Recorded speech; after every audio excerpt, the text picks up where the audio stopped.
देखो कौन आया, देखो देखो कौन आया।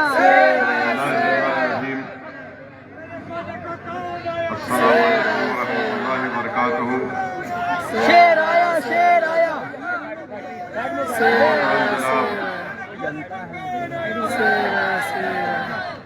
शौकत अली साहब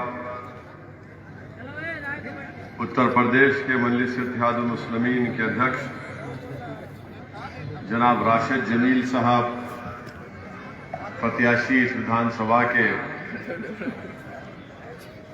जिनका निशान पतंग है, और मंच पर बैठे हुए जनाब जगजीत सिंह साहब प्रिंसिपल गांधी इंटर कॉलेज, जनाब सचिन माइकल साहब जो पुलिस की नौकरी छोड़कर आए हैं, मोहम्मद शकील खान साहब, मोहम्मद अल्ताफ साहब,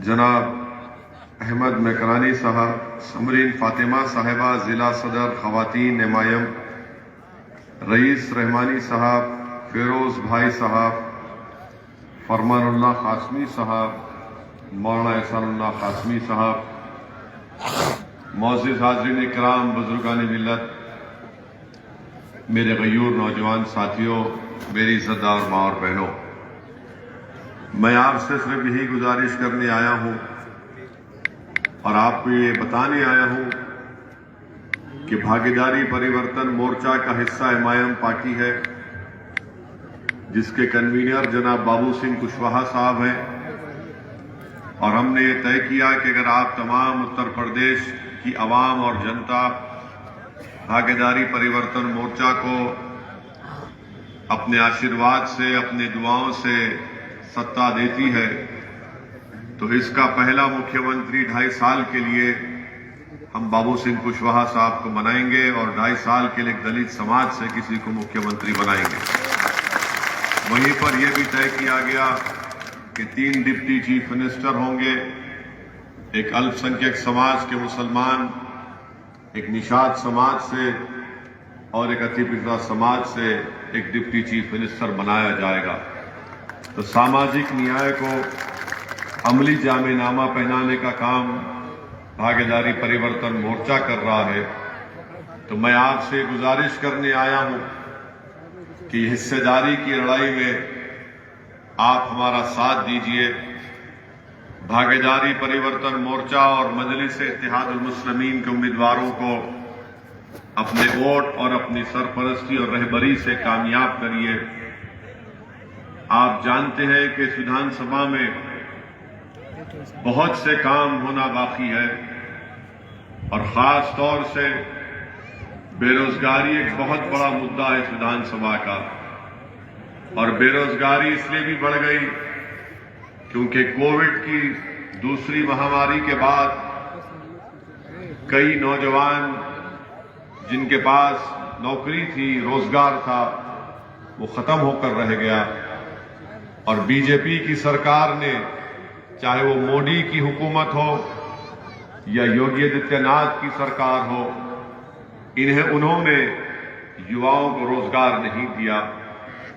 मेरी इज़्ज़तदार माँ और बहनें जानती हैं कि कीमतें आसमान को छू रही हैं।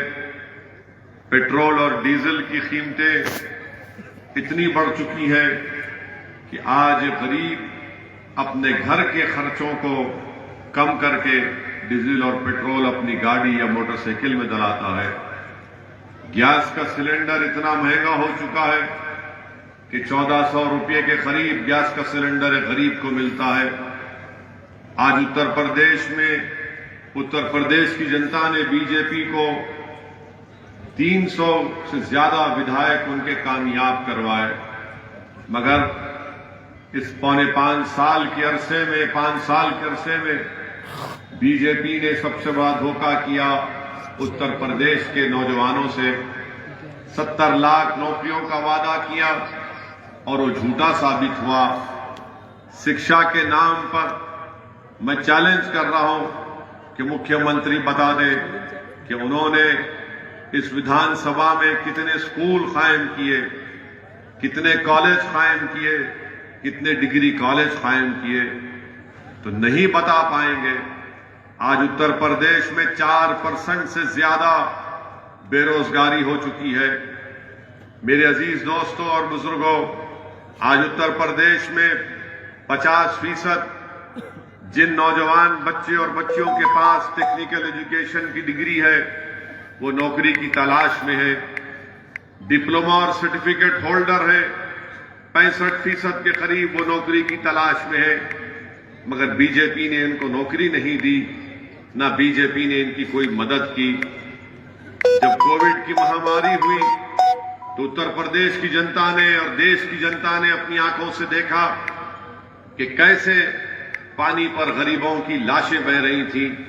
वो लाश किसी की मां की थी, किसी के पिता की थी, किसी के पत्नी की थी, किसी के बेटे की थी।